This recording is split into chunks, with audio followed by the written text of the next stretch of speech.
سنیں. آج کل واٹس ایپ پہ، فیس بک پہ یا انسٹاگرام پہ یا اس طریقے کے میڈیا پر جب بھی ہمارے سامنے کسی بھی شخص کے انتقال کر جانے کی خبر آتی ہے، لکھا ہوتا ہے کہ فلاں بن فلاں کا انتقال ہو گیا، تو فوراً موبائل اٹھا کر نیچے کمنٹ باکس میں انا للہ و انا الیہ راجعون لکھنے کا رسم چل چکا ہے.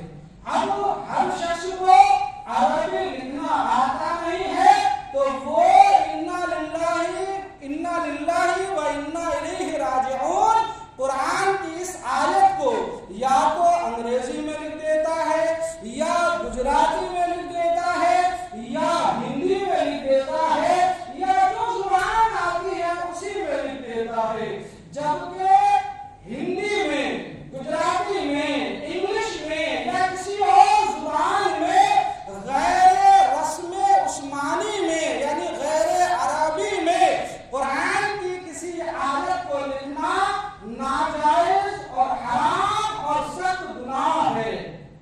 ناجائز، حرام، سخت گناہ ہے، سخت گناہ ہے. لہذا دوستو، کبھی بھی کسی بھائی کے انتقال کی خبر کہیں بھی آپ دیکھیں تو فوراً نیچے انا للہ و انا الیہ راجعون یعنی اس آیت کریمہ کو غیر عربی میں ہرگز نہ لکھیں. ہاں اگر آپ لکھنا چاہتے ہیں تو اس کا ترجمہ لکھ سکتے ہیں کہ بے شک ہم اللہ کے لیے ہیں اور اسی کی طرف پلٹنے والے ہیں، اسی کی طرف لوٹنے والے ہیں. کیوں؟ اس لیے کہ قرآن مقدس کی آیات اور صورتیں یہ جو رسم عثمانی میں لکھنا فرض ہے، کیونکہ رسم عثمانی یہ توقیفی ہے. مطلب یہ ہوا کہ شریعت نے جو مقرر کیا ہے وہ وہی مقرر کیا ہوا رہے گا، اس سے بعد برابر آگے پیچھے نہیں ہو سکتا.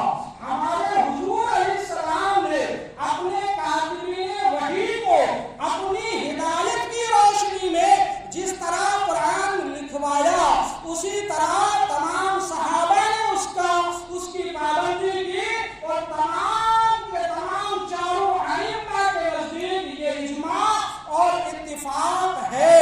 لہذا اس کے خلاف لکھنا جائز اور درست نہیں. اسی طرح میں آپ کو ایک لفظ اور سمجھا دوں.